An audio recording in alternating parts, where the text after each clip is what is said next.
নমস্কার বন্ধুরা, আজকে দেখো একটা সম্পূর্ণ নতুন ভিডিও নিয়ে চলে এসেছি তোমাদের সামনে। অনেক দিন পরে একটা রেসিপি ভিডিও নিয়ে চলে এসেছি। তো আজকে তোমাদের সাথে শেয়ার করব চিংড়ি মাছের মালাইকারি।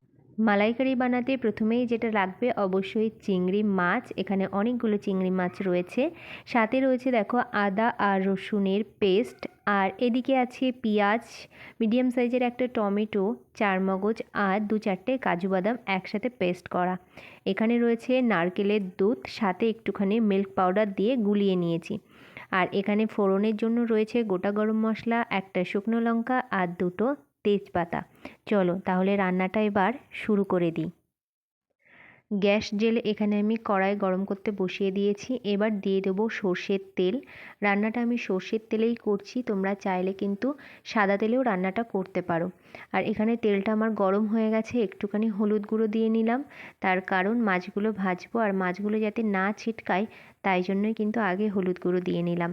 তারপরে মাছগুলো হালকা নাড়াচাড়া করার পরে একটুখানি নুন দিয়ে নেব। খুব বেশি মাছগুলোকে ভাজবো না, তার কারণ মাছগুলো খুব বেশি ভাজলে মাছগুলো কিন্তু শক্ত হয়ে যাবে, তাই বেশিক্ষণ চিংড়ি মাছ একদমই ভাজা যাবে না।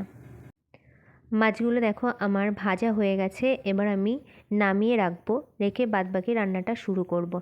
আর মাছ ভাজার সময় যে হলুদটা দিয়েছি সেটাই আমি দিয়েছি, আর কিন্তু রান্নাতে কোনো হলুদ আমি এক্সট্রা করে অ্যাড করিনি। তো দেখো ওই কড়াইয়ের মধ্যে আমি আবার সর্ষের তেল দিয়ে দিচ্ছি।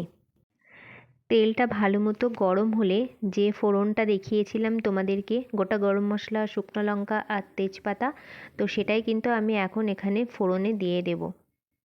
চিংড়ি মাছের মালাইকারি খেতে আমরা কম বেশি কিন্তু সবাই পছন্দ করি।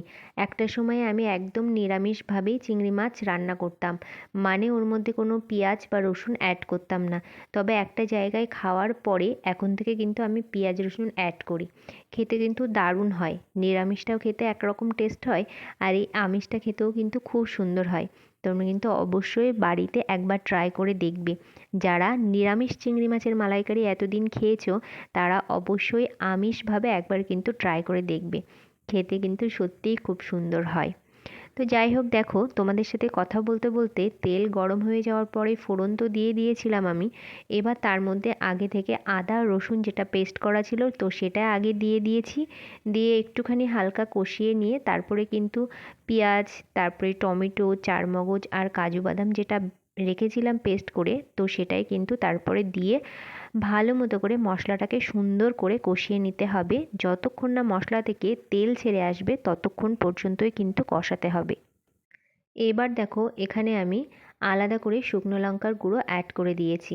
চাইলে তোমরা পুরো রান্নাটা কাঁচা লঙ্কাতেও করতে পারো। আর এখানে আমি টক দইয়ের জায়গায় টমেটো নিয়েছি।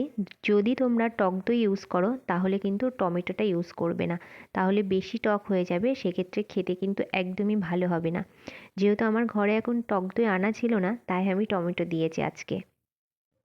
তারপরে দেখো চিংড়ি মাছটা দিয়ে দিয়েছি, দিয়ে কিন্তু বেশ খানিকক্ষণ ধরে আমি চিংড়ি মাছটা মশলার সাথে কষিয়ে নিয়েছি।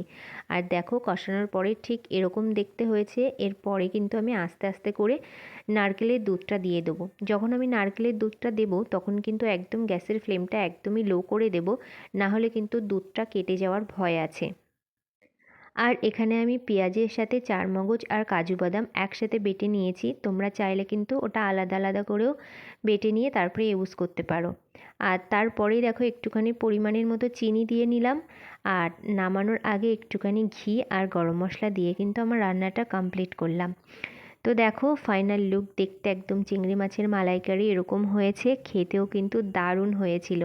আর আমার ছেলেরা এরকমভাবে মানে রান্না করলে দারুণ পছন্দ করে। তো তোমরা অবশ্যই ট্রাই করে আমাকে কমেন্ট করো, আর কেমন লাগলো ভিডিওটা অবশ্যই কিন্তু কমেন্ট করতে ভুলো না। টাটা, দেখা হবে আবার পরের ভিডিওতে।